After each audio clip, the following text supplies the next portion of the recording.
assim a palavra do Senhor. Algum tempo depois, Paulo deixou Atenas, foi para Corinto. Ali encontrou um judeu chamado Áquila, natural do Ponto, que havia chegado recentemente da Itália com sua esposa Priscila, depois que Cláudio César expulsou todos os judeus de Roma.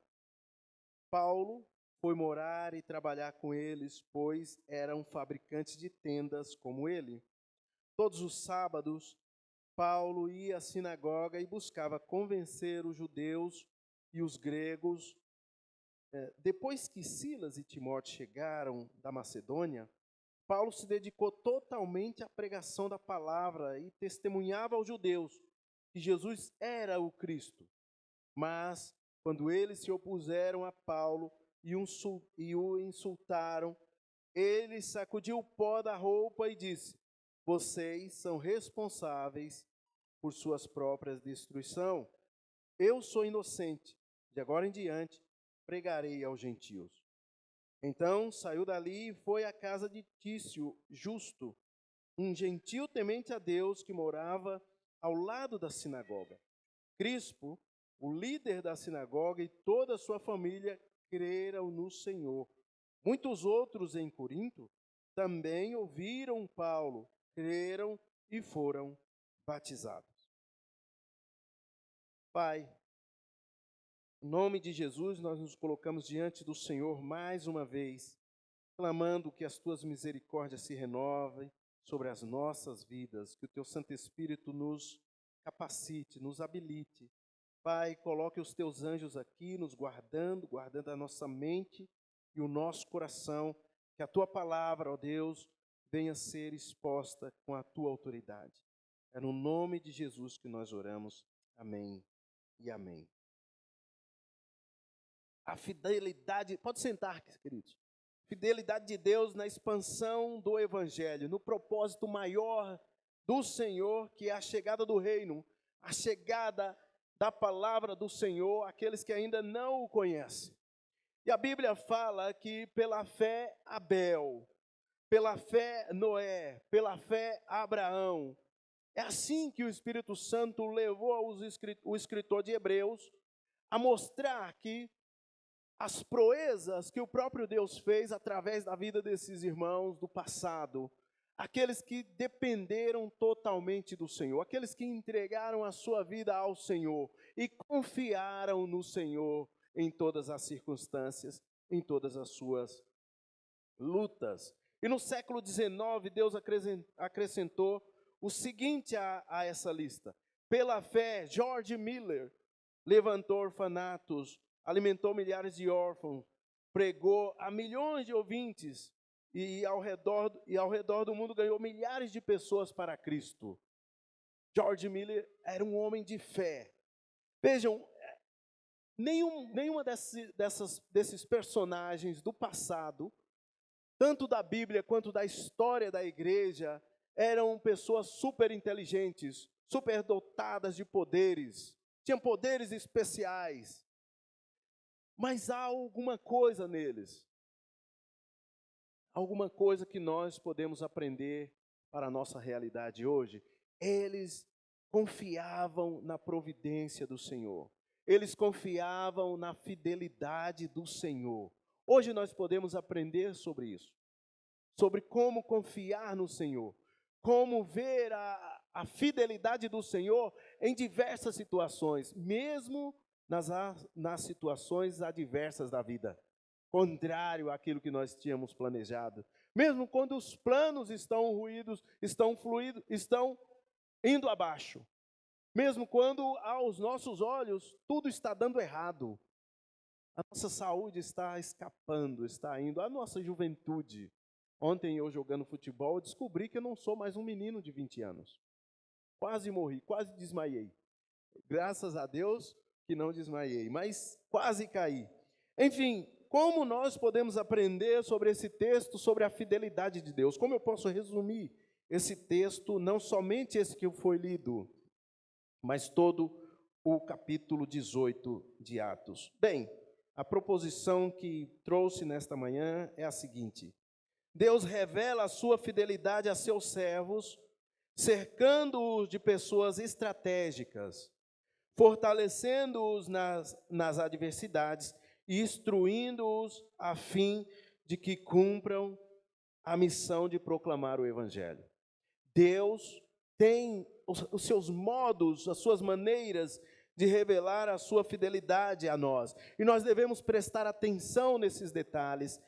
Deus vai colocando pessoas ao nosso redor para nos ajudar nas dificuldades. Deus vai nos fortalecendo, nos encorajando nos momentos difíceis. E Deus, naturalmente, vai nos ensinando a sua palavra, mas a sua palavra por completa. Não somente texto que nos agrada, não somente texto que aos nossos olhos são mais gostosos de ler, que faz mais parte da nossa vida. Claro que cada um de nós temos os nossos versículos favoritos. Isso é muito bom. Mas o Evangelho não se trata de versículo favorito. O Evangelho se trata de toda a narrativa bíblica. Então, nós devemos prestar atenção nessas coisas. Bem, gostaria de falar 3 aspectos, 3 pontos, se assim preferir, sobre essa realidade da fidelidade de Deus nesta manhã. O primeiro é que Deus revela a sua fidelidade nos cercando de pessoas estratégicas e pessoas especiais, por assim dizer, amigos espirituais. Vejam, Paulo havia deixado seus companheiros de jornada, Silas e Timóteo, lá na Macedônia. Seguiu para Corinto. Chegando em Corinto, é naturalmente que a gente, quando chega em uma cidade nova, há aquelas perguntas, para onde, como diz o goiano, onde eu estou, onde eu vou? Para onde eu vou? Detalhes simples, coisas simples do dia a dia, como uma parada de ônibus. Eu vim lá de São Paulo, eu não sabia onde tinha as paradas de ônibus aqui. Eu tinha que perguntar para os moradores locais, onde certo ônibus para, onde ele passa, que destino que eu vou, né? Então, naturalmente, a gente fica meio perdido numa cidade nova. Quem já se mudou de estado, de cidade, sabe dessas coisas. E Paulo talvez tenha passado por isso, mas por pouco tempo. Logo, logo, Deus coloca esses irmãos em Cristo, Áquila e Priscila, na vida de Paulo. Eu creio que tenha sido quase que de imediato, ele não sofreu tanto, porque Paulo era despojado, era para frente, ele chegava e ia conversando, mesmo com certa dificuldade, às vezes, como todos nós passamos, ele chegava e já procurava os pontos de contato, como ele fez lá em Atenas, pontos de contatos para apresentar o Evangelho. E toda a sua estratégia era ir à sinagoga. Áquila e Priscila, como judeus, iam à sinagoga. Então eu entendo que logo, logo, nos primeiros dias, Deus colocou em contato na vida de Paulo, Áquila e Priscila. Diz aí o texto no versículo 2. Ali encontrou um judeu chamado Áquila, natural de Ponto, que havia chegado recentemente da Itália, junto com a sua esposa Priscila, depois que Cláudio César expulsou todos os judeus de Roma. O texto diz que Paulo encontrou esse judeu convertido. Tudo nos leva a crer que Áquila já era convertido ao cristianismo, e sua esposa. Eles foram expulsos por Cláudio César, provavelmente no ano de 49 depois de Cristo. Houve uma confusão em Roma, uma disputa entre judeus ortodoxos e judeus convertidos ao cristianismo. Isso deu um tumulto. Então, Cláudio César, o imperador, expulsa os judeus, principalmente os cristãos convertidos, deixando claro que o cristianismo não seria a religião aceitável, a religião lícita dentro do Império Romano. Em 54 depois de Cristo, os judeus voltam para Roma, mas em 64, com Nero, levanta-se uma perseguição muito pior. Nero foi para cima da igreja como poucos na história, perseguiu, matou de formas cruéis, de forma cruel, todo aquele que se denominava cristão. por volta de 64, começa o Império de Roma. Muito bem, além de Áquila e Priscila, o Senhor acrescentou Tício Justo, um gentio, que era temente a Deus, morava ao lado da sinagoga. Talvez esse homem já ouvia falar do Antigo Testamento, talvez ele frequentasse até a sinagoga, meio que, deixa eu ver o que esse povo está fazendo, um curioso. Mas ele, de alguma maneira, ele teve contato, ele sabia quem era Deus, ele sabia das Escrituras, ele tinha contato. Veja bem, que interessante. Nós temos os nossos vizinhos aqui. Devemos também orar por eles para que eles venham ter o conhecimento de Cristo. Crispo, o líder da sinagoga que Paulo pregou, e toda a sua família se converteram. Então tudo leva a crer que também se junta a Paulo. Deus vai cercando, vai dando irmãos a Paulo, vai cuidando de Paulo.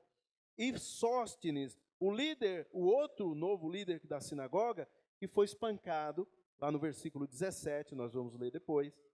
E ao que tudo indica, esse mesmo homem é o que é citado por Paulo em 1 Coríntios capítulo 1, versículo 1. Então, provavelmente, Paulo está fazendo um rebuliço naquela cidade. E os líderes judeus se revoltam contra ele. Naturalmente, a perseguição também vai crescer. Veja, mas Deus tem as suas maneiras, como disse, de mostrar a sua fidelidade, de mostrar o seu cuidado para os seus. Ele cuidou de Paulo, dando esses amigos espirituais, para dizer, olha, você não está sozinho. Nós nunca caminhamos sozinhos. Nós não estamos sozinhos. E como é bom chegar em uma outra cidade, em uma cidade completamente diferente, encontrar irmãos em Cristo e saber que estamos em família. Como é bom a gente ser bem recebido pelos nossos irmãos quando vamos para outras cidades. Como Deus cuidou de Paulo, além de cercá-lo de amigos, Deus revelou a sua fidelidade através do trabalho, da força de trabalho de Paulo. Diz aí o versículo 3 que Paulo foi morar com esses irmãos e foi trabalhar com eles, pois eram fabricantes de tendas, assim como Paulo. Versículo 3. Aqui, algumas pessoas usam esse texto para dizer, para colocar uma ideia de que os pastores e missionários devem ter outra ocupação, devem trabalhar em outras funções, em outros locais. E vejam, não é isso que o texto está dizendo. O texto está dizendo que Paulo tinha suas razões para trabalhar nessa cidade. Sim, uma delas é que faltava ali o sustento completo.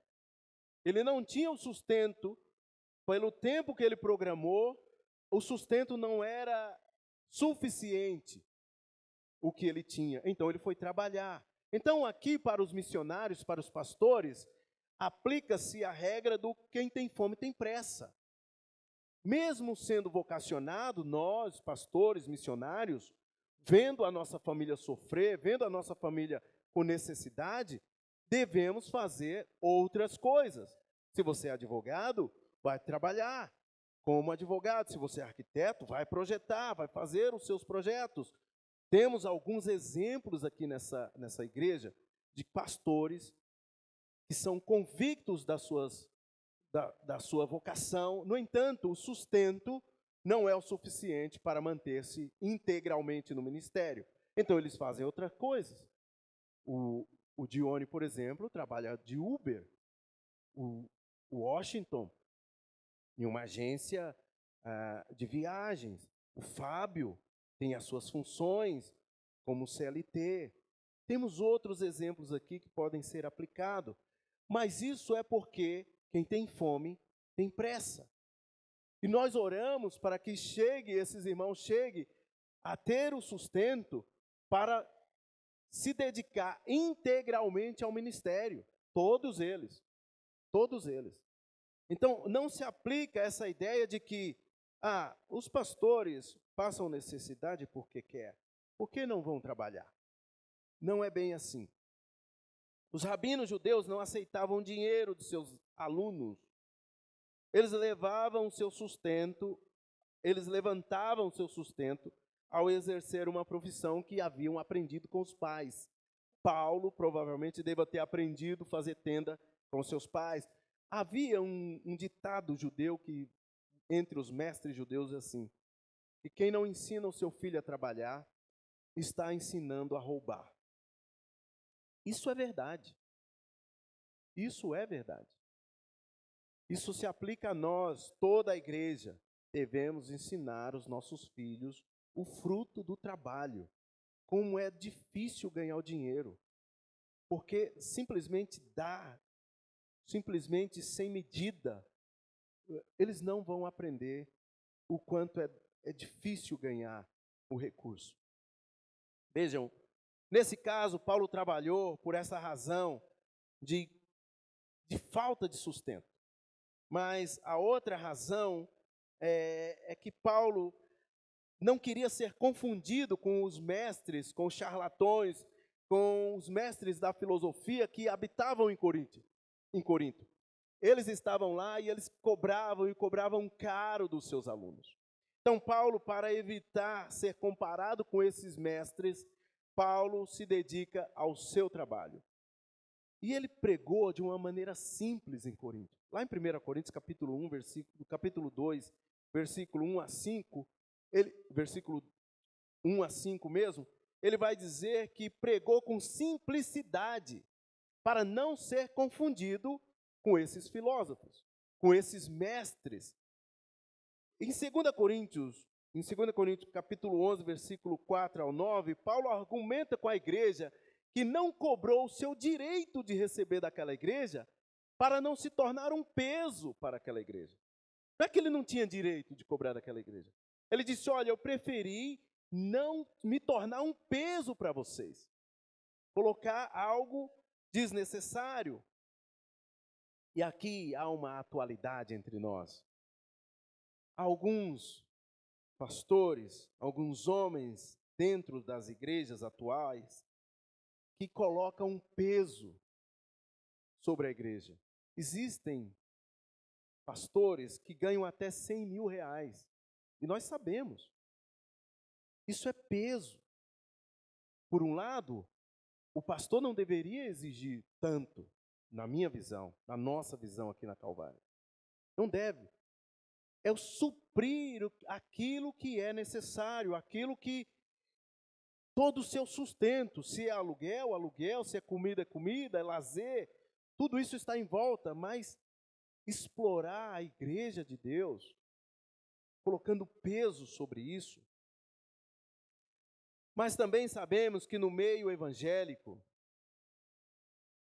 há bastante entre nós no meio evangélico que paga milhares de reais para participar de eventos. Faz esforço, muito esforço, para participar, para pagar eventos caros, para ir nos chamados da teologia coaching, para ouvir uma mensagem que massageia o ego. Paga milhares para ver pessoas descendo de helicóptero, rindo da sua cara. Paga milhares para ver pessoas entrando com Ferrari. Nós sabemos, aconteceu aqui em Goiânia. Então, há duas coisas que nós podemos observar aqui. Uma é o pastor explorar a igreja, isso está errado. Uma outra coisa que está errado dentro da igreja é a igreja olhar para o pastor e dizer: ele deve viver no romantismo, ele deve viver na oração. Claro que nós dependemos do Senhor, e nós confiamos na fidelidade do Senhor. Ele usa a igreja e ele usa outras ferramentas também para levantar o sustento. Não somente a igreja, inclusive o trabalho. Mas, vejam, há uma incoerência aqui.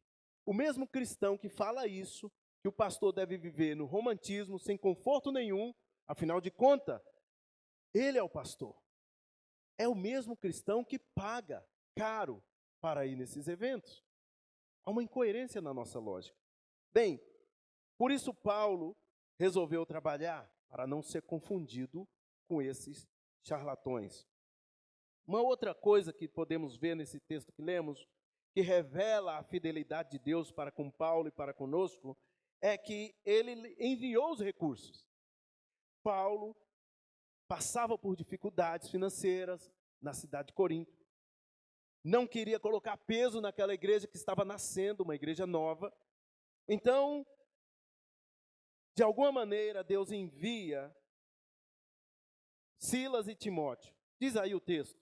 Depois que Silas e Timóteo chegaram da Macedônia, Paulo se dedicou totalmente à pregação e ao testemunho entre os judeus que Jesus era o Cristo.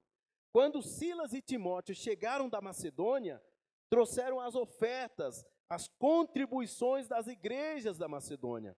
Igrejas essas como a de Filipos, a igreja de Filipos. Paulo, depois escrevendo aos Filipenses, vai falar: eu agradeço, oro todos os dias por vocês, porque vocês foram aqueles que não me abandonaram, inclusive na área financeira. A igreja de Filipos era uma igreja pequena, não era uma igreja, uma mega igreja, uma igreja super grande, super rica. Era uma igreja pequena, mas essa igreja foi fiel com Paulo, enviando os recursos, inclusive quando ele estava preso em Roma. Ele diz: louvado seja Deus, outros me abandonaram, mas essa igreja se manteve firme comigo, enviando ofertas. Então, quando esses dois irmãos, Silas e Timóteo, chegaram a Corinto, levaram essas ofertas, e ele recebeu todo o sustento que ele programou para se manter durante aquele tempo naquela cidade. Então Paulo abandona temporariamente o seu fazer de tendas e vai para a pregação do Evangelho, se dedicar na pregação do Evangelho, totalmente, integralmente. Agora a gente olha e pensa, quando um pastor local sai do seu trabalho formal e vem somente para o ministério, viver do ministério, aí a nossa ótica é: agora tudo vai dar certo. Agora esse pastor vai arrebentar a boca do balão. Ele vai fazer e acontecer. Tudo vai dar certo no ministério dele. E muitas vezes não é assim que acontece. Claro que nós temos um pouco mais de tempo para a leitura, para a pesquisa, para a elaboração do sermão, para o aconselhamento, para visitas, e devemos fazer. Esse é o nosso trabalho. Mas não depende disso. Não depende somente do tempo que nós temos. Paulo foi para a sinagoga e pregou. Ele já está com tempo. Pregou aos judeus. E veja o que aconteceu. Os judeus o rejeitaram, o insultaram. Paulo então toma a seguinte postura: diante de vocês, judeus dessa sinagoga, eu sou inocente. Tiro o pó da minha roupa. Quer dizer, não faço mais parte, não tenho mais culpa sobre a condenação de vocês, se isso acontecer. Eu sou inocente. Isso significa que ele não tem mais culpa. Já havia dito tudo o que tinha para ser dito para aqueles judeus. E vejam, uma coisa que é importante que a gente nota é somente nesse texto. No próximo texto, em Éfeso, Paulo volta à sinagoga.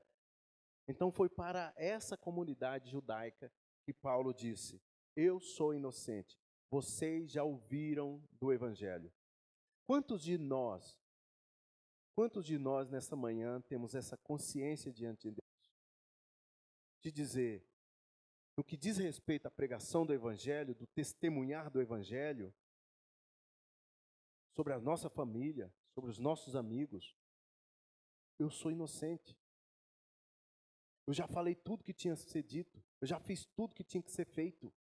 Eu já preguei, Senhor. A nossa tarefa é pregar o Evangelho. Confiar em Deus. Deus vai fazer o resto. A tarefa mais difícil é do Senhor, que é convencer o coração duro das pessoas. A tarefa mais fácil foi dada a nós. Simplesmente abra a sua boca. Fale, pregue, esclareça, tire dúvidas para os seus familiares que ainda não conhecem a Deus. Em todo esse tempo, Deus se manteve fiel aos seus servos do passado. E Ele continua sendo fiel em todas as situações, com o propósito de que o Evangelho chegue aonde ainda não chegou.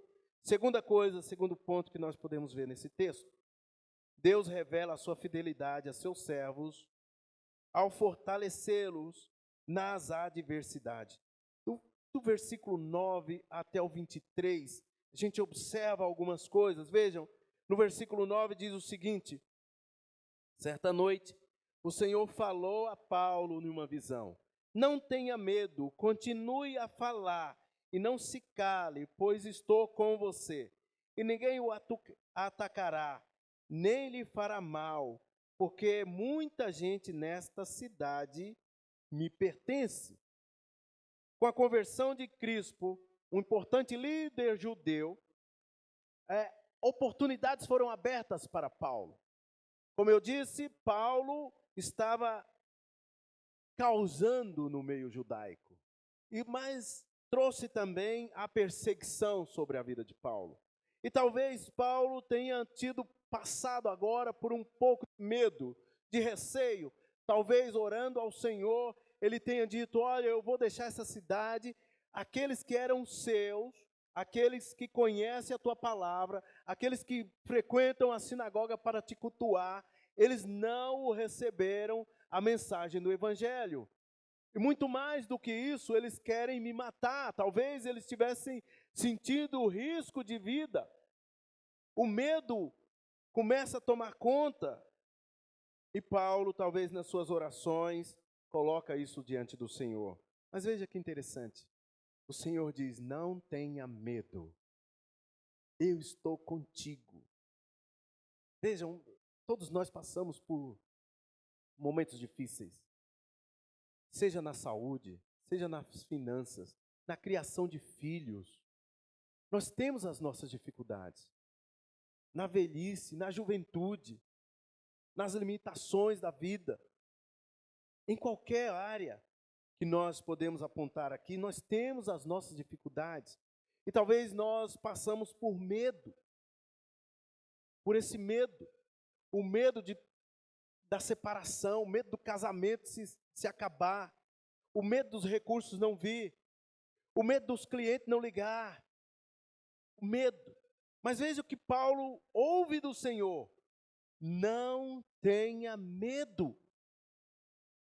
O apóstolo João, em sua carta, vai dizer que o amor do Senhor, o amor que Ele opera em nós, lança fora todo o medo. Devemos confiar na fidelidade de Deus. Ele é fiel.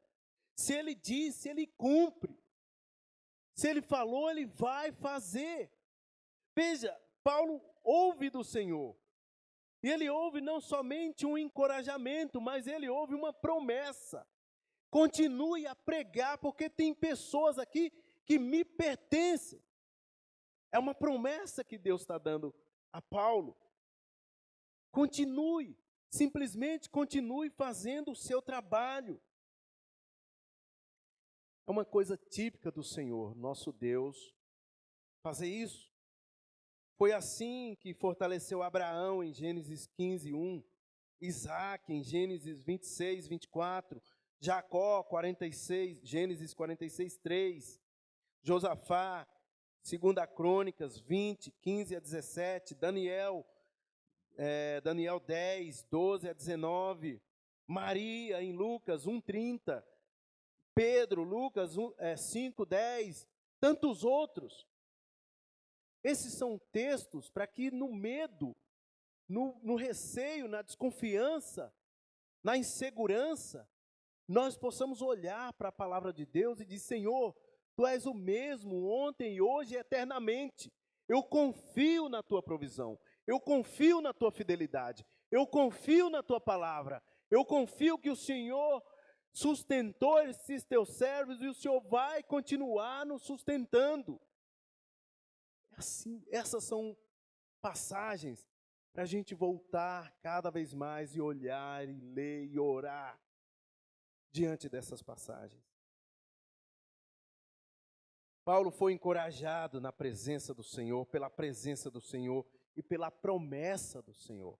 Há promessas maravilhosas para nós. Veja, a expressão "porque muita gente nesta cidade me pertence" deixa implícito a doutrina da eleição divina, pois o Senhor conhece aqueles que lhe pertencem. É o Senhor quem conhece, é o Senhor quem sabe.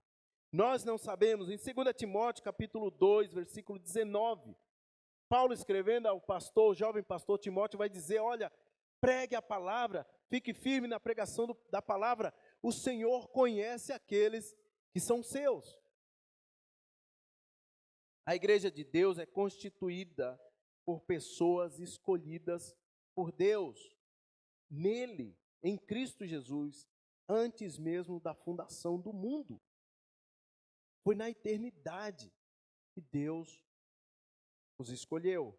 É importante observar uma coisa aqui, que a soberania de Deus, no que diz respeito à eleição, não restringe a responsabilidade humana no evangelismo. Há algumas pessoas que dizem: já que Deus escolheu, já que Deus sabe, não há necessidade do evangelismo. É o contrário. A doutrina da eleição nos leva ao evangelismo, porque nós não sabemos, é Deus quem sabe, é Deus quem conhece.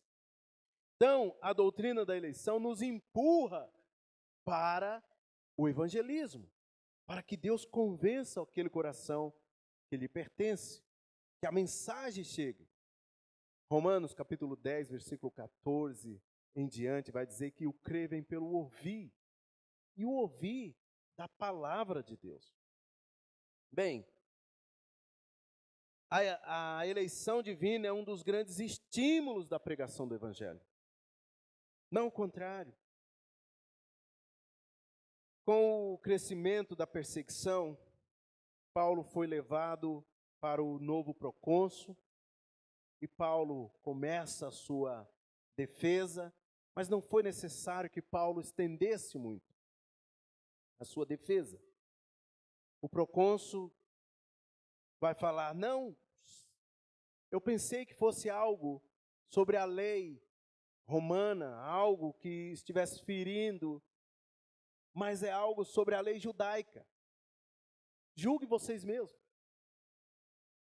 Mas o que me chama a atenção em toda vez que Paulo vai dizer, se levanta para se defender de acusações, é que Paulo sempre, nos seus discursos ou na sua defesa diante das autoridades, ele sempre apresenta o Evangelho. Ele sempre apresenta Jesus Cristo, seja a quem for. Para qualquer autoridade, para qualquer conselho, para qualquer ser humano que cruzasse a vida de Paulo, o caminho de Paulo, ele apresentava Jesus Cristo de Nazaré. Veja, às vezes a gente perde muito tempo, meus irmãos, apresentando outras coisas, falando de outras coisas. E o fundamental, o mais importante, a gente deixa para depois. Apresentar o Evangelho. A gente tem medo da reação das pessoas. Como vão reagir? Será se vão me taxar como um fanático? Será que vão dizer que eu sou um lunático, um legalista, porque estou apresentando o Evangelho? Não era assim que Paulo via. Paulo tinha todos os critérios para ser taxado como legalista. Ele era judeu, ele era um fariseu, ele era um estudioso da lei. Ele conhecia a lei como ninguém, mas ao mesmo tempo ele conhece a graça. Ele é atingido, alcançado por essa graça, transmite essa graça a todos que ele encontra. Não tenhamos medo de ser quem nós somos. Nós somos alcançados pela graça. E louvado seja Deus por isso. Aquilo que nós recebemos, nós transmitimos. É isso que devemos fazer. Não interessa se a outra pessoa vai reagir como os judeus reagiram com Paulo, até mesmo nos perseguindo.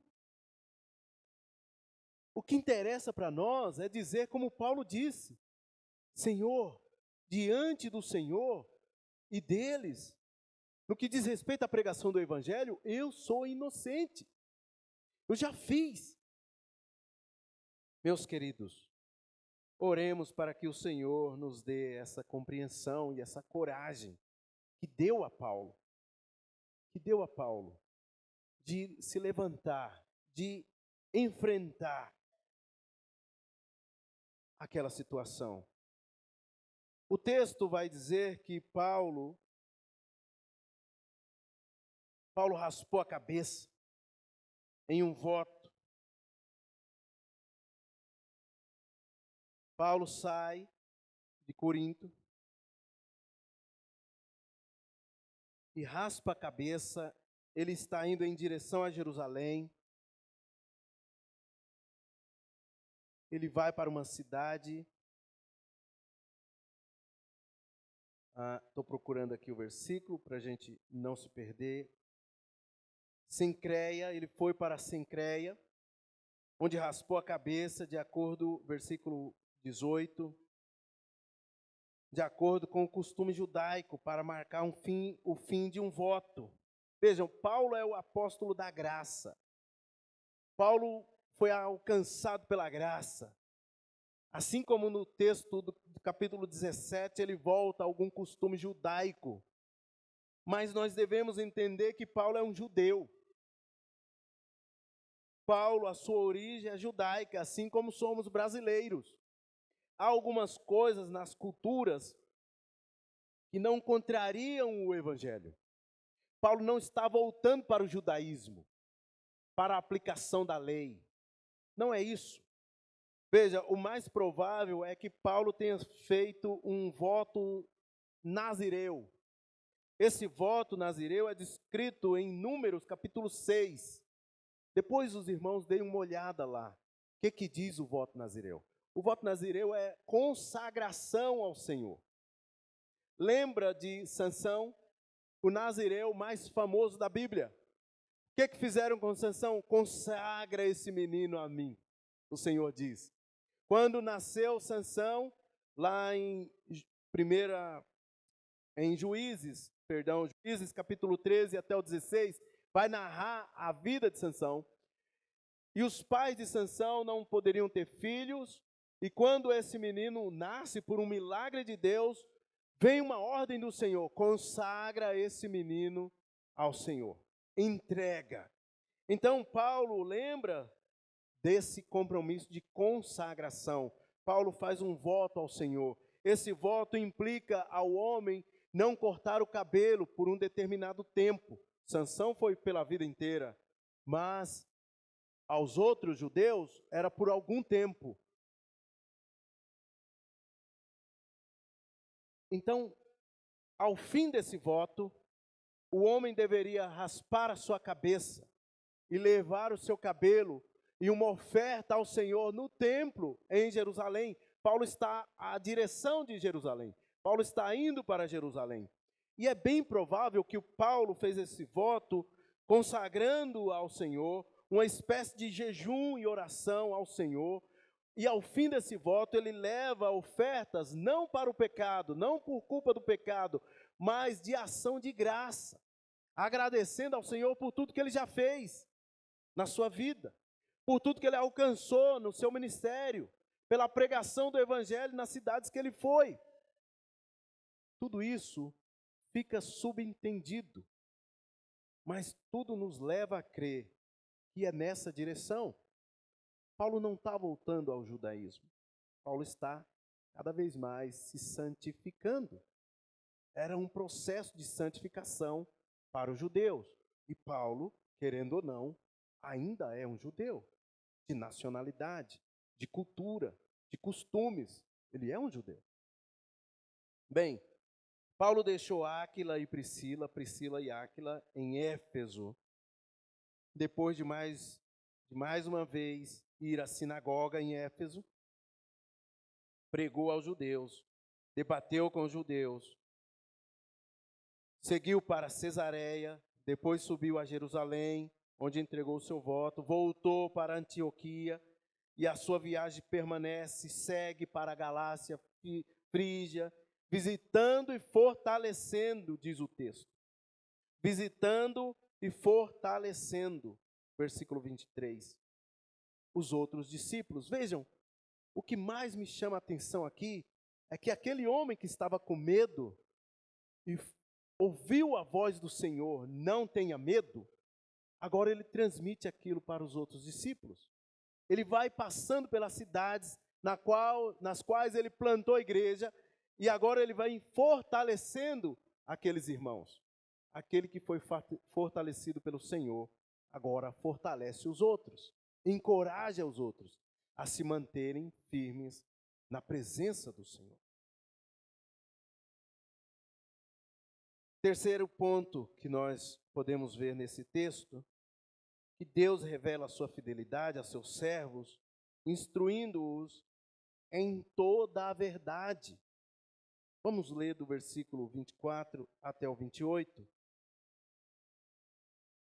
Enquanto isso, chegou a Éfeso, vindo de Alexandria, do Egito, um judeu chamado Apolo. Era um orador eloquente que conhecia bem as Escrituras. Tinha sido instruído no caminho do Senhor e ensinava a respeito de Jesus com profundo entusiasmo e exatidão, embora só conhecesse o batismo de João. Quando ouviram falar corajosamente na sinagoga, Priscila e Áquila o chamaram de lado e explicaram com mais exatidão o caminho de Deus. Apolo queria percorrer a Acaia e os irmãos de Éfeso o incentivaram. Escreveram uma carta aos discípulos de lá, pedindo que o recebessem bem ao chegar. Ao chegar, foi de grande ajuda àqueles que pela graça haviam crido, pois em debates públicos refutava os judeus com fortes argumentos, usando as Escrituras, demonstrando-lhes que Jesus é o Cristo. Éfeso era um importante centro cultural e religioso do Império Romano, no mundo romano. E nesse primeiro momento, Paulo passa por Éfeso. Ele fica poucos dias, ele não fica muito tempo ali. Os irmãos, inclusive, pedem para que Paulo ficasse ou que voltasse, o que aconteceu logo depois. Paulo, depois da sua viagem, ele volta a Éfeso, ele vai a Jerusalém, Antioquia, ele volta às cidades que ele plantou igreja e depois volta a Éfeso para fortalecer aqueles irmãos em qual ele tem um pouco mais de contato. Mas ele deixa lá Áquila e Priscila e Áquila. E certamente Áquila e Priscila vão à sinagoga debater com os judeus, pregar o evangelho de Cristo. E em um belo sábado estavam eles lá e aparece Apolo, com autoridade, com sensatez, com exatidão, pregando as Escrituras. Eles ficam surpresos em ver aquele homem pregando. Ele conhecia o Antigo Testamento. Apolo era um conhecedor do Antigo Testamento, ele foi instruído no caminho do Senhor Jesus, diz o versículo 24 e 25. Ele sabia de alguma forma sobre a vinda do Messias. Talvez lhe faltasse alguns detalhes.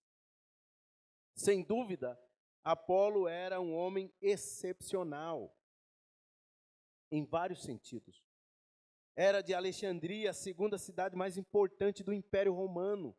Era uma cidade com educação, com centro educacional, com universidade, com a maior biblioteca da época. Apolo era bem instruído em todos os aspectos. Apolo possuía ousadia para pregar aos judeus. Mas havia um problema. O único problema é que esse homem bem intencionado, entusiasmado, proclamava um evangelho incompleto. Faltava-lhe algumas coisas importantes. Não são meros talvez coisas fundamentais do cristianismo, coisas centrais do cristianismo lhe faltava na pregação. Lembra-se da pregação de Paulo em Atenas? Talvez Paulo, pregando em Atenas, no Areópago, ele perderia todo o seu público, quando ele disse sobre a ressurreição de Cristo. Mas Paulo não deixou de pregar sobre a ressurreição de Cristo em todos os ambientes. Ele, Apolo, não sabia coisa alguma sobre o Calvário, a ressurreição, a vinda do Espírito em Pentecostes. Talvez lhe faltassem essas coisas. Por isso ele pregava um evangelho incompleto, resumido. Quantos de nós temos ouvido até boas mensagens, mas mensagens incompletas, que não falam o centro do evangelho, aquilo que é o evangelho. E o que é o evangelho? O evangelho é Jesus Cristo de Nazaré. O evangelho é Cristo, é Deus encarnado em Cristo. O evangelho é Deus encarnado e morto em Cristo. O evangelho é Cristo ressuscitado ao terceiro dia. O evangelho é dizer, apontar para a volta de Cristo, em que um dia todos estaremos diante do Cordeiro, todos povos, língua, tribos e nações, como Apocalipse fala. Estaremos diante do Cordeiro, cantando louvores a Ele. O evangelho tem que falar sobre essas coisas. Não é sobre o que eu gosto, é sobre o que é verdade, sobre o que é real, sobre o que a Bíblia aponta. O evangelho é Cristo Jesus. Se uma mensagem, por mais que seja dita, bem elaborada, bem feita, não aponta, pelo menos, não cita Cristo, se torna um mero discurso humano. Quantos de nós temos caído nesses discursos, achando que é a pregação do evangelho? Vejam, Apolo, um homem bem intencionado. Mas, assim como ele, todos nós devemos tirar lições, termos lições para aprender. Uma lição importante que podemos aprender é que todos nós precisamos ouvir as pessoas que Deus coloca ao nosso redor. Nós devemos ter humildade de reconhecer que não sabemos tudo. Qualquer um de nós, mesmo quem prega aqui na frente, nós não sabemos tudo. Nós temos muito a aprender com vocês. E veja, o texto coloca Priscila à frente de Áquila em algum momento. Não é que o texto está dizendo que Priscila é a pastora da igreja, que Priscila é quem exerce um cargo especial dentro da igreja. Não é isso. O que o texto está dizendo é que nós aprendemos também com as mulheres. As irmãs são importantes para nos ensinar. Homens, ouçam as suas esposas. Ouçam. Elas têm muito a nos ensinar.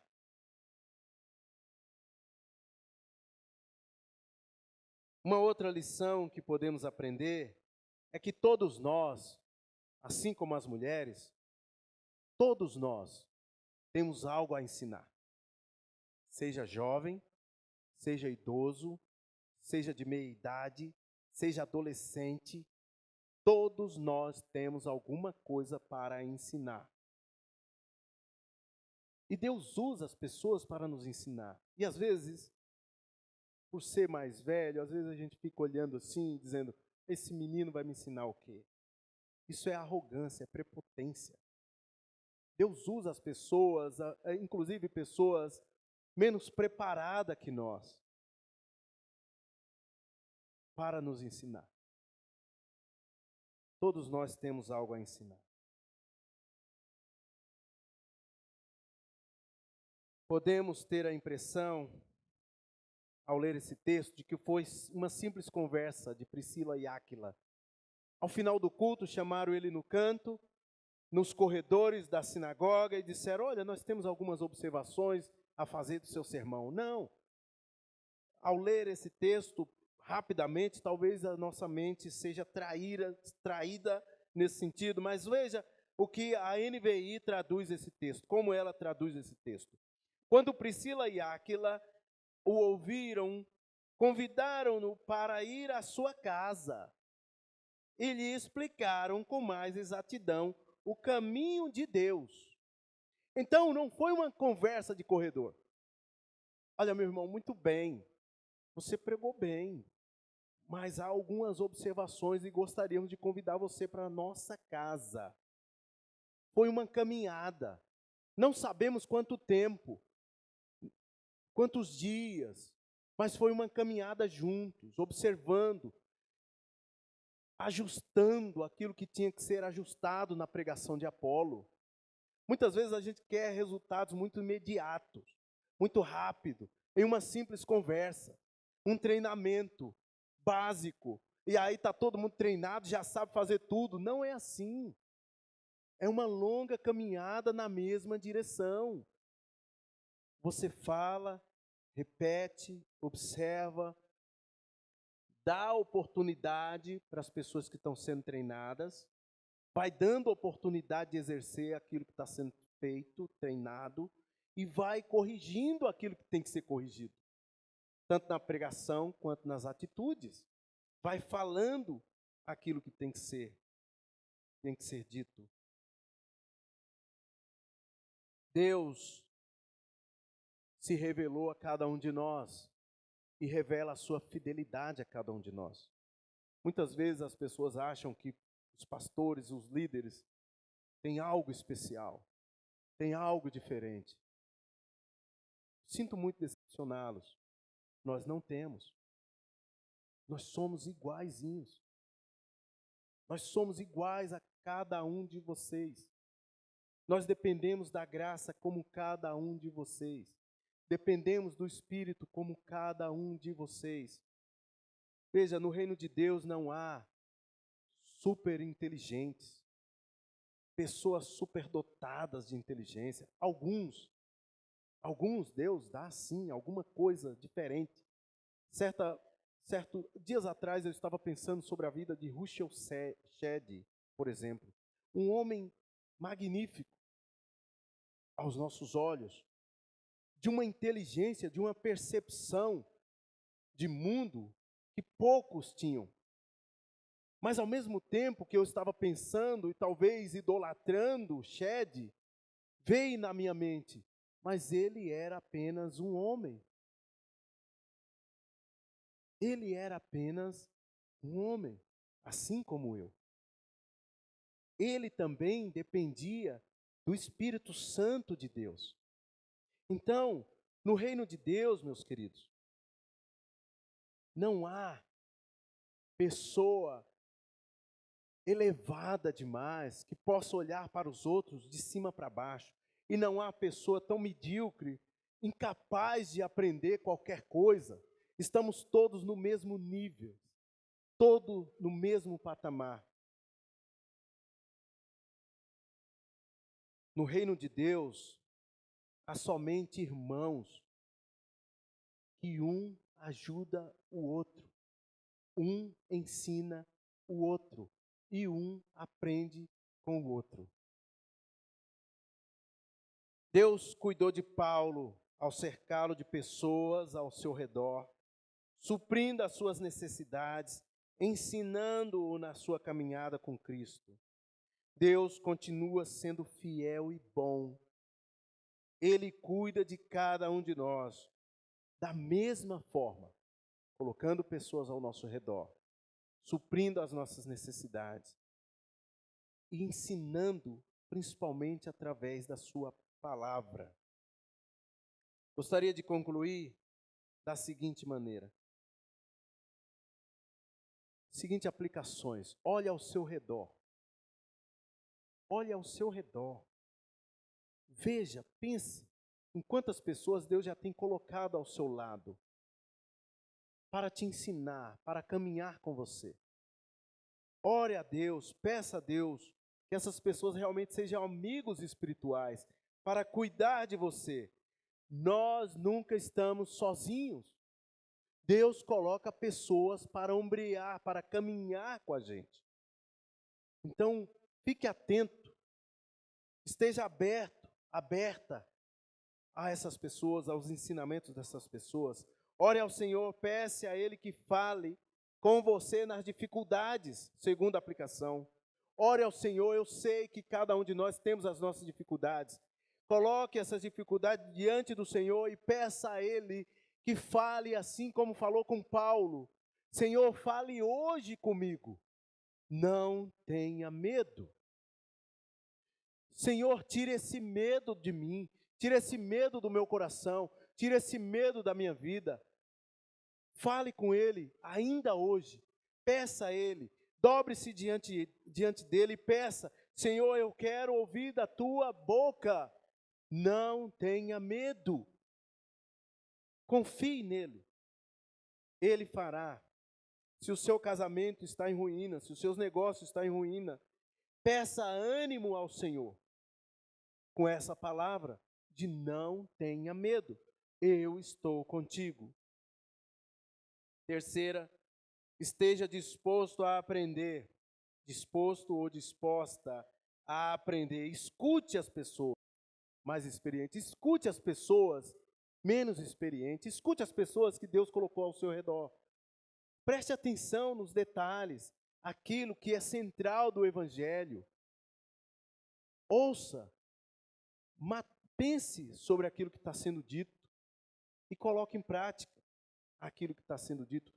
Toda exortação no começo não é boa para quem está sendo exortado, mas tenhamos humildade de reconhecer os nossos erros. E aqui cabe também para quem aconselha ter humildade no falar, ter sabedoria no falar. Não vamos falar qualquer coisa, vamos falar aquilo que a palavra de Deus aponta para a gente falar, aquilo que o Evangelho aponta para a gente dizer. Então não vamos aconselhar ou exortar os irmãos com aquilo que eu penso, com aquilo que eu acho. É sempre pautado naquilo que a palavra de Deus diz. Os dois devem ter humildade, tanto o que escuta quanto o que fala. Que o Senhor Deus, nosso Pai, venha formar em nós esse coração confiante na sua fidelidade. Amém, queridos? Vamos orar mais uma vez? Pai bendito, muito obrigado pela Tua graça, pelo Teu amor, pela Tua palavra. Que o Senhor venha afirmar em nosso coração a Tua palavra, Senhor. Pai, trabalha em nós nesta manhã e neste dia, nesta semana, aquilo que foi dito nesta manhã. Confirma em nosso coração, tira todo o medo, lança fora todo o medo, Senhor. E faz de nós, ó Deus, obreiros para cumprir a Tua promessa, a Tua palavra aos povos que ainda não ouviram do Senhor. É em nome de Jesus que nós oramos. Amém e amém.